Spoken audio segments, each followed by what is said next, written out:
Hello everyone, welcome to my YouTube channel.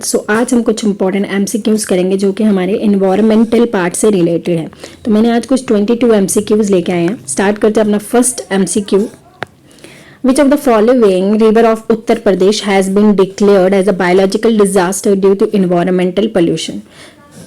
Yamuna, Gomti, Tamsa या इनमें से कोई भी नहीं। उत्तर प्रदेश ने कौन से रिवर को डिक्लेयर किया biological disaster because of environmental pollution? ठीक है, क्योंकि उस रिवर में काफ़ी ज़्यादा पोल्यूशन हो रहा है जो कि हमारे जो बायोलॉजिकल डाइवर्सिटीज़ हैं उनको बहुत ज़्यादा हार्म कर रहा है, इसीलिए उसको बायोलॉजिकल डिजास्टर डिक्लेयर कर दिया है। तो वो कौन सी है? यमुना है, गोमती है, तमसा है या इनमें से कोई भी नहीं।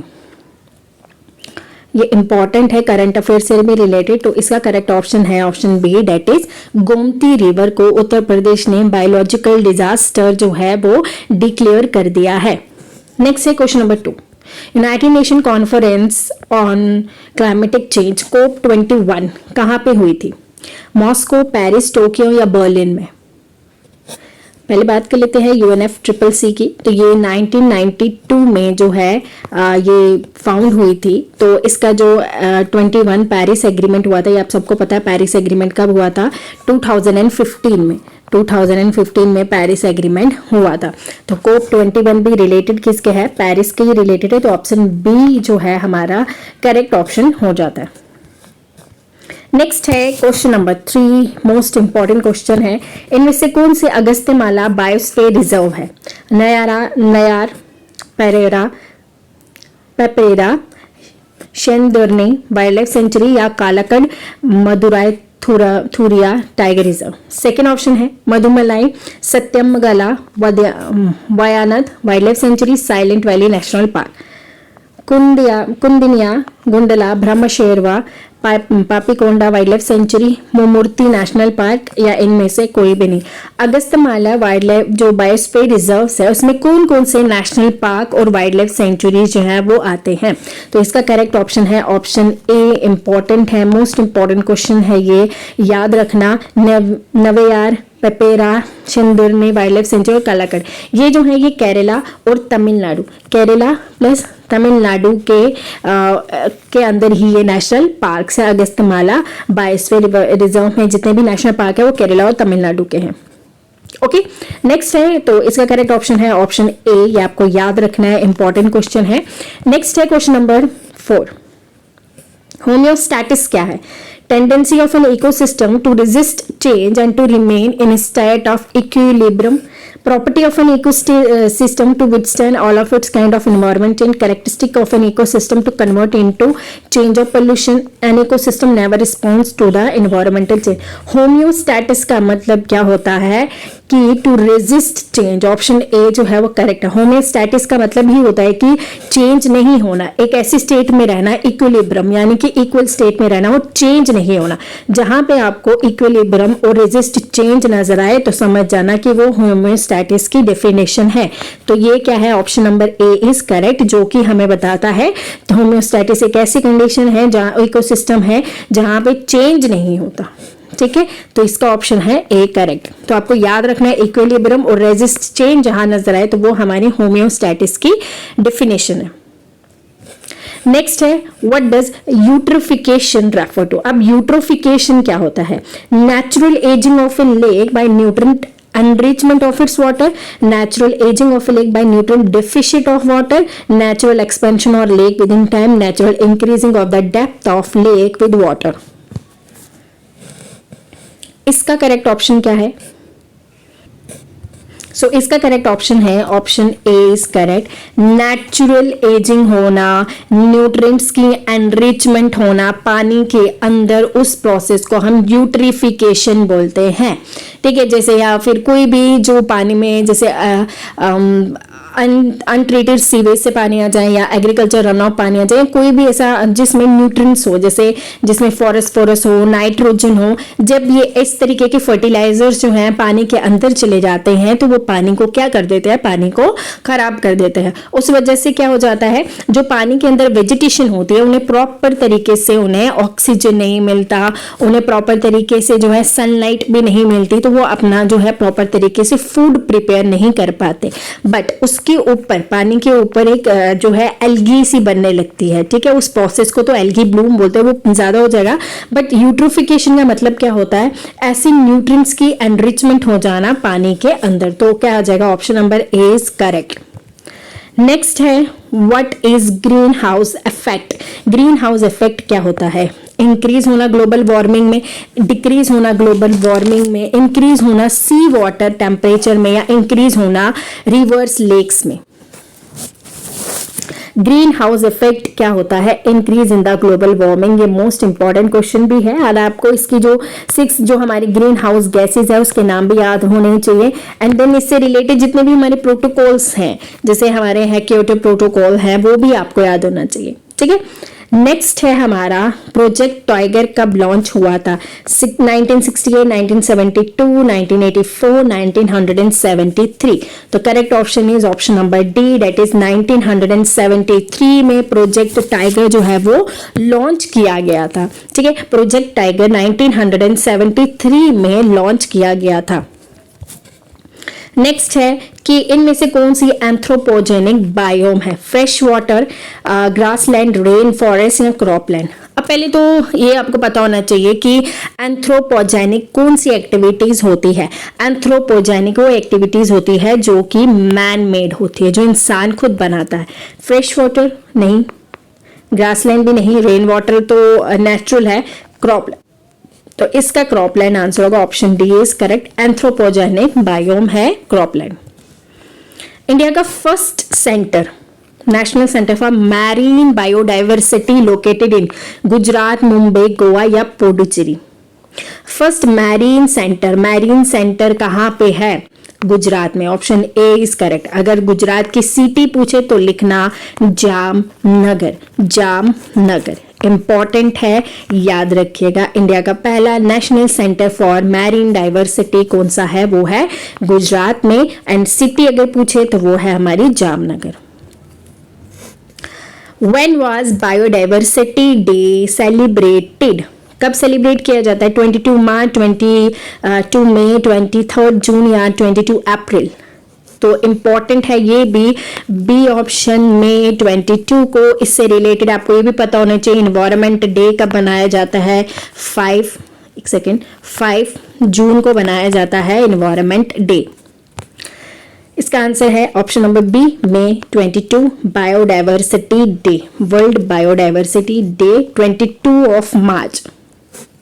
ओके, नेक्स्ट क्वेश्चन है when was air pollution act was enacted, 1986, 1973, 1981 या 1980।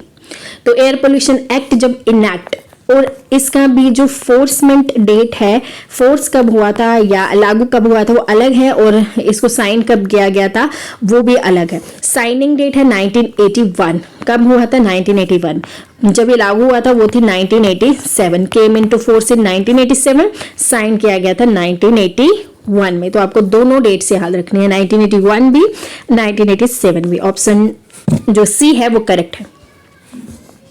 Which of the following is not included in the in situ conservation, national park, sanctuary, botanical garden या फिर biosphere reserve।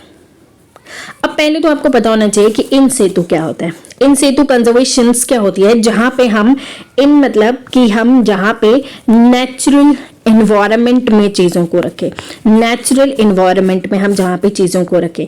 अगर हम बात करें दूसरी साइड एक्स सेतु की, एक्स सेतु क्या होता है, जहाँ पे हम आर्टिफिशियल इन्वायरमेंट में चीज़ों को रखते हैं, ठीक है। नेचुरल इन्वायरमेंट हो गया इन सेतु, एक्स सेतु हो गया हमारा आर्टिफिशियल इन्वायरमेंट। अब बात करते हैं इन सेतु कौन सा है, इनमें से नेशनल पार्क भी है, सेंचुरी भी है, बायोस्फीयर रिजर्व भी है, क्या नहीं है, सिर्फ और सिर्फ option C that is botanical garden. तो ये किस में आ जाएगा, एक्स सेतु में आ जाएगा। ओके, जैसे जू है वो भी हमारा एक्स सेतु में आ जाएगा।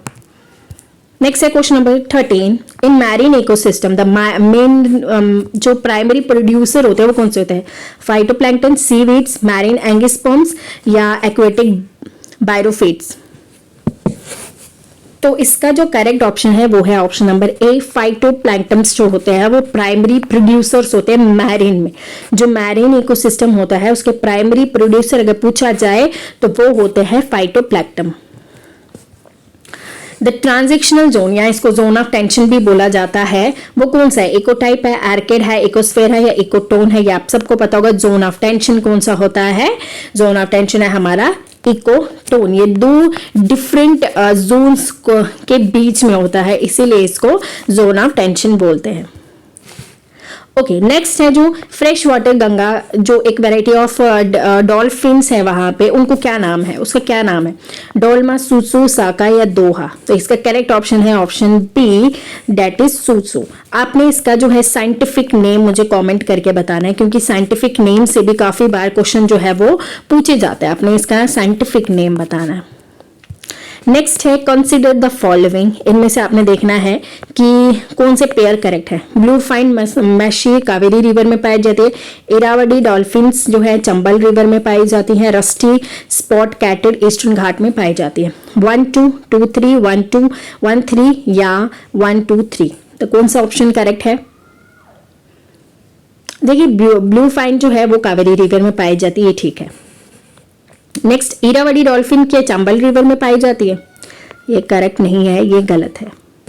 रस्टी स्पॉटेड कॉर्ज जो है वो ईस्टर्न घाट्स में पाई जाती है, तो यानी कि 1 और 3 हमारा करेक्ट है, यानी कि ऑप्शन सी इज करेक्ट। और आपने इरावदी डॉल्फिन जो है वो कहाँ पे पाई जाती है? ये पाई जाती है हमारे उड़ीसा में। उड़ीसा में कौन सी लेक है हमारी? चिलिका लेक में ये पाई जाती है।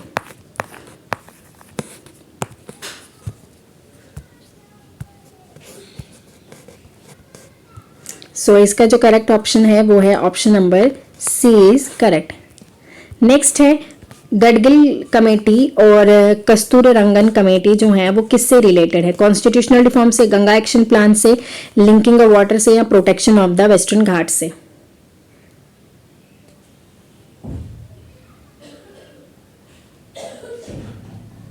तो वो किससे रिलेटेड है? प्रोटेक्शन ऑफ वेस्टर्न घाट से। Option D is correct. ये कमिटीज जो है ना ये मोस्ट इंपॉर्टेंट हो जाती है, इसलिए आपको याद रखना है कि ये किससे रिलेटेड है? प्रोटेक्शन ऑफ वेस्टर्न घाट से। नेक्स्ट है मोस्ट इंपॉर्टेंट क्वेश्चन है ये वाला भी। Which of the following the unit of measure of ecological footprint? Ecological footprint जो है वो किससे मेजर की जाती है? ग्लोबल हेक्टर से, गैलन पर कैपिटा से, क्यूबिक मीटर से या मैन और से? करेक्ट ऑप्शन है option A, that is global hectare से इसे जो है मेजर किया जाता है। आपको पता है कि ग्लोबल ये इकोलॉजिकल फुटप्रिंट होता क्या है? एक तरीके से ये मेजर होता है between the demands of the human activity, जो ह्यूमंस जो हैं, ह्यूमंस क्या डिमांड करते हैं जहां पे वो रह रहे हैं, जिस बायोस्फीयर में वो रह रहे हैं वहां से उनकी क्या डिमांड्स है। फुटप्रिंट तो आपको पता है क्या होता है कि अपने एक जो जैसे हम सबके फुटप्रिंट्स होते हैं, वैसे ही जितने भी जैसे ट्रीज हैं वो जहां पे रहते हैं वो भी तो अपना निशान वहीं पे छोड़ के जाते हैं ना, ठीक है। तो ह्यूमंस की अपने जहां बायोस्फीयर में रह रहे हैं उनके साथ उनका जो डिमांड है, जो उनकी मतलब उनकी डिपेंडेंस है, ह्यूमन की dependence on the natural resources, वो होता है इकोलॉजिकल फुटप्रिंट। ह्यूमन की डिपेंडेंस कहां पे? उनके नेचुरल रिसोर्सेज पे, ठीक है। तो इसको जो है मेजर किया जाता है ग्लोबल हेक्टर से। ऑप्शन ए जो है वो करेक्ट आंसर है। नेक्स्ट है question number 19, which of the following regard to coral reef is correct? Coral reef से रिलेटेड इसमें क्या करेक्ट है? Coral reef is grow in fresh water, it requires warm water between इतना 25 degree Celsius to 25 degree Celsius. It requires shallow salt water not deeper than 50 meters. It requires plenty of sunlight to over photosynthesis. तो इसका correct option क्या है? Option number ए कि जो coral reefs हैं वो fresh water में नहीं ग्रो करती, वो कहाँ ग्रो करती है? सॉल्ट वाटर में. सॉल्ट वाटर में ये ग्रो करती हैं कोरल रीफ, और ये ज़्यादा डीपर नहीं होनी चाहिए, 50 मीटर तक होनी चाहिए, क्योंकि उनको फोटोसिंथेसिस चाहिए, क्योंकि उनको अपना क्या करना है, उन्होंने अपना जो फूड मेकिंग प्रोसेस है उसे भी तो चलाना है, इसी वजह से वो ज़्यादा डीप भी नहीं होनी चाहिए. तो कोरल रीफ जो है वो फ्रेश वाटर में ग्रो नहीं करती. ऑप्शन ए इज करेक्ट, यानी कि ऑप्शन ए जो है वो रॉन्ग है कोरल रीफ से रिलेटेड. ओके तो आपने बताना है वर्ल्ड की लार्जेस्ट कोरल रीफ कहाँ पे है एंड इंडिया में कितने कोरल रीफ्स हैं, ये भी आपको पता होनी चाहिए। इंडिया में कितनी है एंड वर्ल्ड की जो लार्जेस्ट है वो कहाँ पे है। Study of species and the environment factors in its habitat इसका study of single species, genealogy, synecology, autecology, ethology, इनमें से कौन सी है। इसका जो करेक्ट ऑप्शन है वो है option C, study of single species की अगर स्टडी की जाए तो उसे ऑटेकोलॉजी बोलते हैं। अगर ऐसे ही आपसे पूछे कि स्टडी ऑफ सिंगल स्पीशीज तो ऑटेकोलॉजी है, इसके बाद अगर आपसे पूछे कि study of ecology in relation to genetics, अगर आपसे पूछे स्टडी ऑफ जेनेटिक्स पूछे तो वो किससे रिलेटेड है, वो जेनेकोलॉजी से। स्टडी ऑफ जेनेकोलॉजी से है, ठीक है, गैनेकोलॉजी। देन उसके बाद अगर आपसे पूछे कि साइकोलॉजी जो है वो किसकी स्टडी है, साइकोलॉजी जो है वो study of plant community, study of plants, ठीक है। सिंगल स्पीशीज की है हमारी ऑटेकोलॉजी, जेनेकोलॉजी जो है वो स्टडी ऑफ जीन्स है, जेनेटिक्स है, सिंकोलॉजी जो है स्टडी ऑफ प्लांट्स है। अगर आपसे पूछे पैलियोकोलॉजी जो है वो किससे, पैलियोकोलॉजी जो है वो किसके रिलेटेड है, स्टडी ऑफ लाइफ फॉर्म्स। ये इंपॉर्टेंट है, ये 4 स्टडीज जो है ये मोस्ट इंपॉर्टेंट स्टडीज हैं, आपको याद होनी चाहिए। विच of the following is responsible for itai diseases, cardium, निकल, क्रोमियम या मरकरी। तो ऑप्शन ए जो है वो करेक्ट है, cardium is responsible for itai. The maximum biodiversity is found in, maximum biodiversity इन चारों में किसमें ज्यादा पाई जाती है, tundra, coniferous forest, tropical rain forest या टेम्परेट फॉरेस्ट। ये टेम्परेट फॉरेस्ट, तो ऑप्शन सी इज करेक्ट। अगर इसमें टेम्परेट फॉरेस्ट की जगह आपके पास मैरीन इकोसिस्टम होता है तो आप उसको भी यानी कि ओशन वाला वहां पे, क्योंकि ज्यादा बायोडाइवर्सिटी वहीं पे होती है, तो इसीलिए अभी का जो ऑप्शन है वो ऑप्शन सी है, वो करेक्ट है। ओके तो ये थे कुछ इंपॉर्टेंट एमसीक्यू जो कि हमारे रिलेट करते थे इन्वायरमेंट से, इकोलॉजी, बायोडाइवर्सिटी से। तो होपफुली आपको ये एमसीक्यूज बहुत अच्छे लगे हों। जो चैनल को पहली बार देख रहा है चैनल को सब्सक्राइब कर ले, वीडियो को लाइक करें और शेयर करें एंड कमेंट करके बताएं कि आपको कैसा लगा। Thank you and bye bye.